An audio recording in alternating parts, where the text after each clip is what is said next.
नागमणि का रहस्य। भारतीय लोक कथाओं और पुराणों में इच्छाधारी नाग नागिन की कथाएं रहस्य, रोमांच और अध्यात्म से भरपूर रही हैं।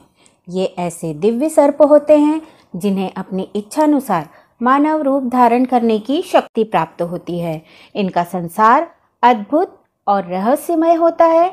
पाताल लोक की गहराइयों में बसे नागलोक से लेकर हिमालय की दुर्गम गुफाओं तक फैला हुआ इन इच्छाधारी नागों का जीवन केवल विष और प्रतिशोध तक सीमित नहीं होता, बल्कि इनकी कहानियाँ प्रेम, बलिदान, कर्तव्य और न्याय की भावनाओं से भी ओतप्रोत होती हैं।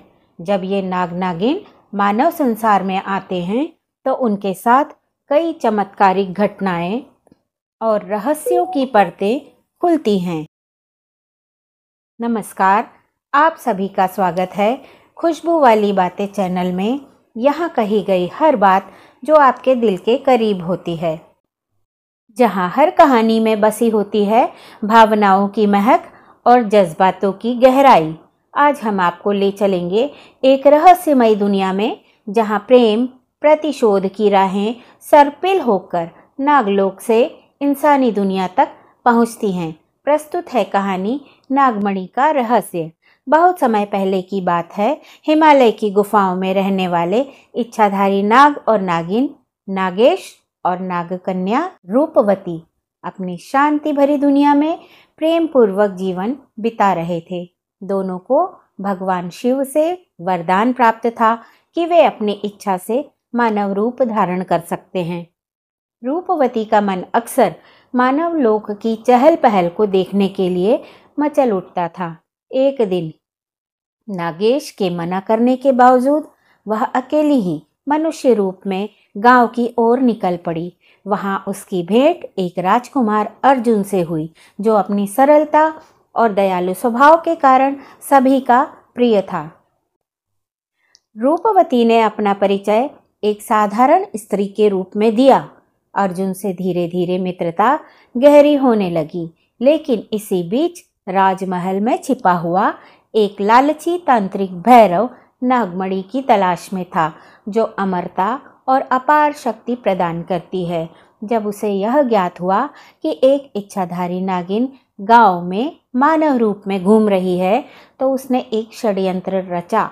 रूपवती का अपहरण कर लिया गया और उसे कैद कर तांत्रिक ने बलपूर्वक नागमणि प्राप्त करने का प्रयास किया। जब नागेश को इसकी भनक लगी तो उसका क्रोध प्रचंड रूप में फूट पड़ा।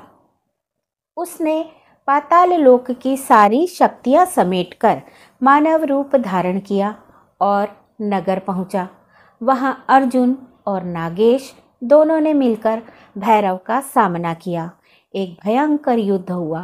तांत्रिक ने काली विद्या से एक विषैला नाग उत्पन्न किया, लेकिन नागेश ने अपनी दिव्य शक्ति से उसे नष्ट कर दिया। अंत में नागेश ने नागमणि वापस प्राप्त की और रूपवती को मुक्त करवाया। अर्जुन को सच पता चला तो उसकी आंखों में आंसू थे, लेकिन उसने दोनों को प्रणाम कर विदा किया। नागेश और रूपवती अपने नागलोक वापस लौट गए, लेकिन हर पूर्णिमा की रात वे उस गांव की नदी के किनारे चुपचाप बैठते हैं, जहां कभी उनका प्रेम, छल और बलिदान का यह अध्याय लिखा गया था। प्रेम, बलिदान और विश्वास की यह अमर गाथा समय की रेत में खो गई। लेकिन पूर्णिमा की रात जब चांद झील में झांकता है, तो उसकी परछाई में अब भी नागेश और रूपवती की अनकही कहानी सिहरती है, एक याद बनकर, एक खुशबू बनकर। तो श्रोताओं, कैसी लगी आपको यह रहस्यमयी प्रेम गाथा? ऐसी ही महकती कहानियों के लिए जुड़े रहिए खुशबू वाली बातों के साथ। आपका दिल से धन्यवाद कि आपने खुशबू वाली बातें की इस सुगंधित कहानी को समय देकर सुना। हम उम्मीद करते हैं कि इस कथा की हर परत ने आपके दिल को छुआ होगा और नागेश रूपवती की प्रेम गाथा ने आपके मन में एक मीठी सी कसक छोड़ दी होगी। कहानियाँ सिर्फ सुनी नहीं जाती, महसूस की जाती हैं।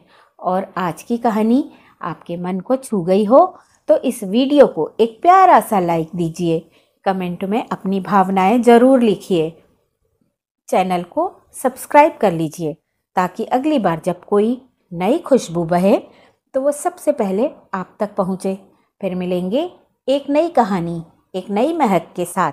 तब तक के लिए नमस्कार। सुनते रहिए खुशबू वाली बातें। धन्यवाद। जय हिंद, जय भारत।